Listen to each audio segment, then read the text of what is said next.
Cédric Alain, ce qu'il s'est passé avec Stéphane Moreau est de nature mafieuse. La semaine dernière, le soir révélait que Neti, filiale d'Anodia, ex-Publifin, a négocié secrètement la vente du télédistributeur VOO. Ce mardi, les dirigeants de Neti annonçaient le départ de leur patron controversé, Stéphane Moreau. Sur la première, Thomas Gadisseux refait le point avec le bourgmestre d'Aulne Cédric Alain, c'est-à-dire celui qui, il y a 3 ans, a fait éclater le scandale Publifin au grand jour. À la suite de ces révélations, Cédric Alain s'allie avec d'autres bourgmestres, dont les communes ont investi dans Anodia, intercommunale basée à Liège, dont les 3 secteurs phares sont l'énergie, les télécoms et les médias. On veut être informé.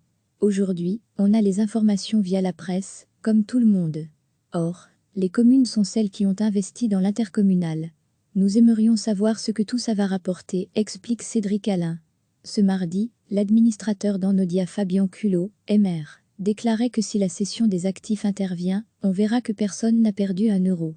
De son côté, Cédric Alain souligne que le câble, VOO, sera vendu avec une marge importante, mais il faut dire que ça fait 20 ans que nous ne percevons pas un euro de bénéfice de ce câble.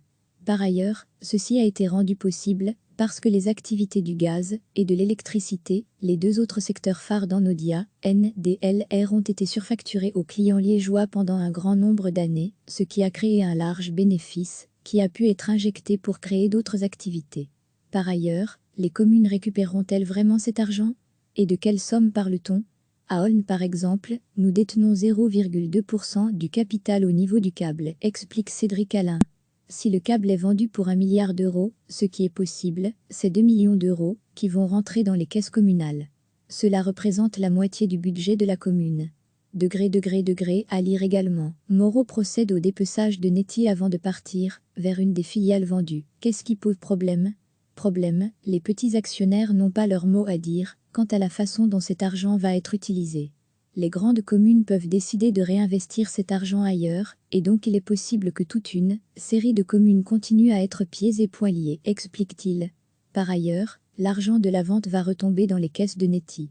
Neti va-t-il faire remonter l'argent de cette vente dans Finampar et puis Anodia? Si l'argent est dans Anodia, ils peuvent distribuer un dividende exceptionnel aux communes. Mais on n'a donc aucune garantie que cet argent atterrira dans la poche des communes. Toutefois, la vente du télédistributeur VOO pourrait s'avérer plus compliquée que prévu. L'offre liante signée par Neti et le fonds américain Providence en mai dernier comprend une clause suspensive qui prévoit la cession à Anodia des parts des actionnaires de Brutélé, intercommunale de 30 communes wallonnes et bruxelloises. Dans le cas contraire, le fonds américain pourrait dénoncer l'accord ou acquérir VOO à meilleur prix. Or, mardi soir, le CA de Brutélé a décidé de suspendre les négociations avec Anodia. La complexité du dossier est, selon Cédric Alain, délibérée. Très peu de gens y comprennent quelque chose. Ça a été monté délibérément pour que cela échappe au contrôle démocratique, dit-il. Pourtant, on parle peut-être de milliards d'euros dans les actifs cédés. Dans cette histoire, c'est à chaque fois la surprise, déplore Cédric Alain. Ce sont des gens très créatifs dans leur manière de faire des choses de façon scandaleuse. Je pense que ce qui s'est passé avec Stéphane Moreau est de nature mafieuse. Recevez chaque matin l'essentiel de l'actualité. La semaine dernière, le soir révélait que Neti, filiale d'Anodia, ex-Publifin, a négocié secrètement la vente du télédistributeur VOO. Ce mardi, les dirigeants de Neti annonçaient le départ de leur patron controversé, Stéphane Moreau. Sur la première, Thomas Gadisseux refait le point avec le bourgmestre d'Aulne Cédric Alain, c'est-à-dire celui qui, il y a 3 ans, a fait éclater le scandale Publifin au grand jour. À la suite de ces révélations, Cédric Alain s'allie avec d'autres bourgmestres, dont les communes ont investi dans Anodia, intercommunale basée à Liège, dont les 3 secteurs phares sont l'énergie, les télécoms et les médias. On veut être informé. Aujourd'hui, on a les informations via la presse, comme tout le monde. Or, les communes sont celles qui ont investi dans l'intercommunal. Nous aimerions savoir ce que tout ça va rapporter, explique Cédric Alain. Ce mardi, l'administrateur d'Anodia Fabien Culot, MR, déclarait que si la cession des actifs intervient, on verra que personne n'a perdu un euro. De son côté, Cédric Alain souligne que le câble, VOO, sera vendu avec une marge importante, mais il faut dire que ça fait 20 ans que nous ne percevons pas un euro de bénéfice de ce câble.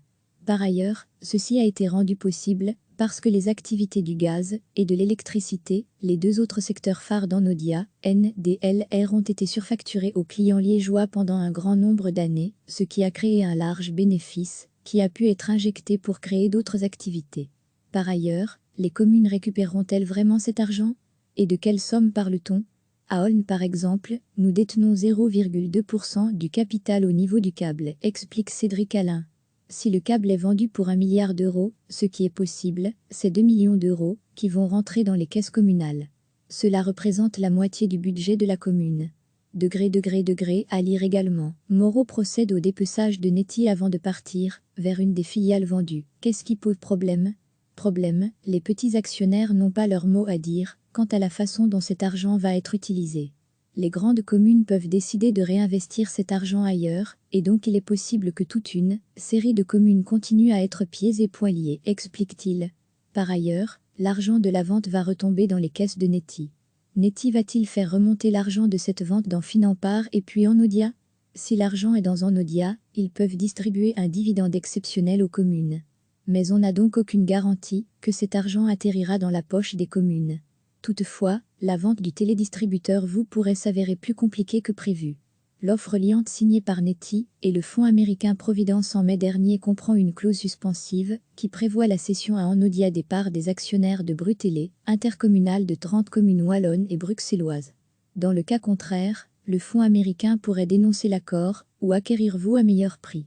Or, mardi soir, le CA de Brutélé a décidé de suspendre les négociations avec Annodia.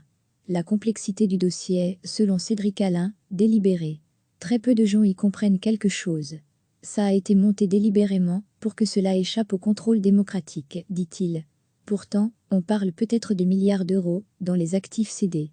Dans cette histoire, c'est à chaque fois la surprise, déplore Cédric Alain. Ce sont des gens très créatifs, dans leur manière de faire des choses de façon scandaleuse.